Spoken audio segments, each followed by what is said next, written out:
Übung means exercise. After each and every lesson in the course, we will do one exercise together. Practicing is half the job, and I can't do it for you.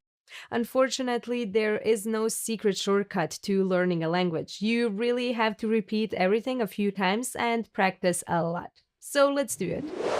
Look at the pictures and try to pick the right greeting for these situations.